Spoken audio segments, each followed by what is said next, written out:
Hello and welcome back to my channel. I've not done any content in the past little while due to most of the shit games that came out last year, but here we are in 2022, pretty much the start of a new year, so you know what this is going to continue on from. Cringy woke narrative in games, level gating, live service microtransaction bullshit, half-baked 16 times the detail, shout out to Fallout 76. Forget all that, we're here with Dying Light 2, so what does that cover out of them? Well, to be honest, the only one that I could certainly say that it does have is level gating, which in games I'm not usually a big fan of. It makes sense in certain games out there, but at least it's not grindy like, you know, some of Ubisoft games, or most of Ubisoft's games.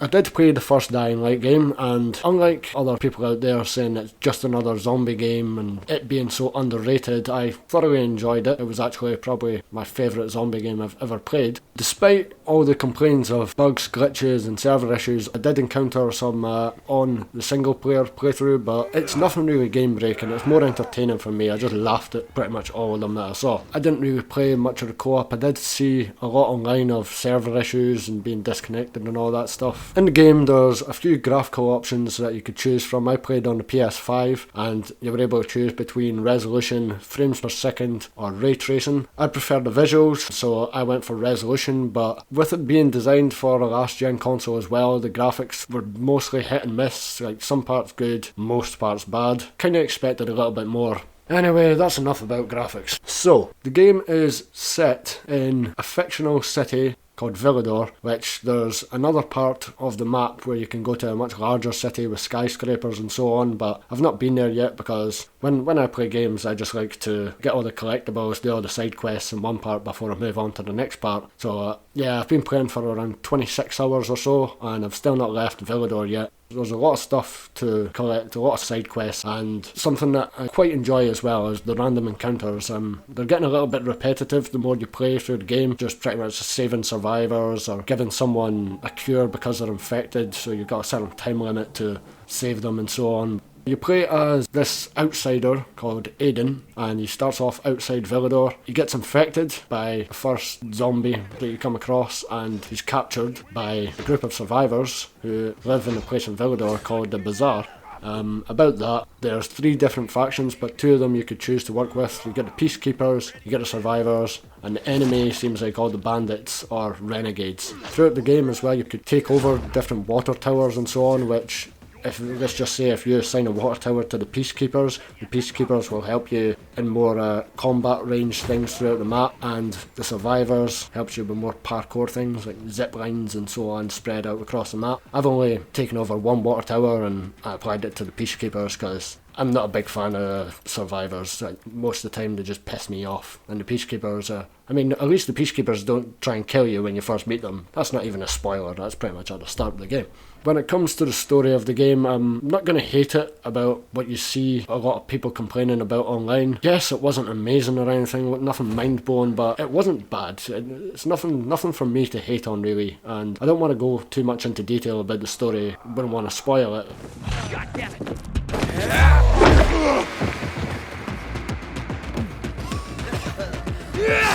So the game still sticks to its parkour roots. This one doesn't have a sprint button like the first one, but there are certain skills that you unlock later in the game where you can get a few boosts while you're traversing through the map. The combat in the game is not as good as the first one. No great ragdoll effects from the zombies when you're kicking them off buildings and so on like that, but it's still good hacking, slashing, tearing limbs and heads and stuff off of the undead. That just never gets old really. The combat when it comes to fighting humans is just a little repetitive and, you know, block, dodge, hit. What I love to use is the throwing knives. Gotten a lot of fun out of using throwing knives recently.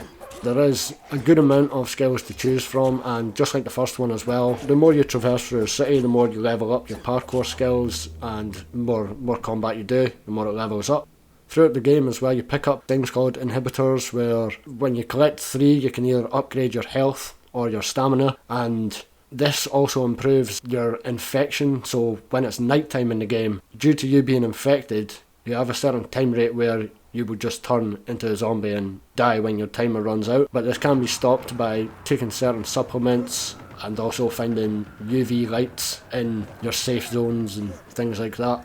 which is nothing I actually died from really, because I always prioritised when going into a dark zone or anything like that. I would clear the zone, or part of the zone, and then go back upstairs to where the UV light is.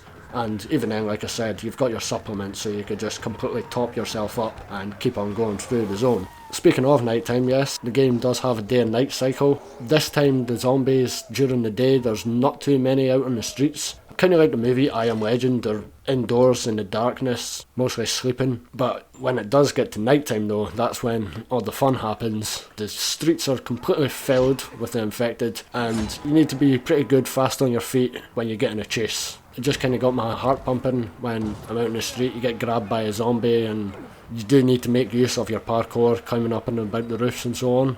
There's a decent choice of weapons in the game. You get ranged weapons. It's more primarily focused on melee weapons. What's different from the first game is there's no guns in this one, which I kind of enjoyed having guns. It makes sense that this one is set about a few decades after the first one, so all the military weapons and ammunition's pretty much spent throughout the 15 or so years of getting through the infection. The weapons that you do get are still pretty fun to use. I was surprised to see that they didn't add much more modifications on weapons. It's pretty much the same that you had, you know, electrical modifications, flame, blast and poison. Well, that I've came across so far anyway. I did thoroughly enjoy the game. The gameplay was not as good as the first game. The parkour just seems to me like nothing new, but it's still enjoyable, because who doesn't like jumping around buildings and going across zip lines and so on like that? You get a paraglider, I've not unlocked it yet, but you get a paraglider in this one, so I'm quite excited to unlock this. I think I've covered the majority of the game. I would not recommend going out and paying £60 for the game. Probably better to wait until it drops down in price. Since I loved the first one, I just couldn't wait. I had to pre-order this game, and could have been a bad move pre-ordering it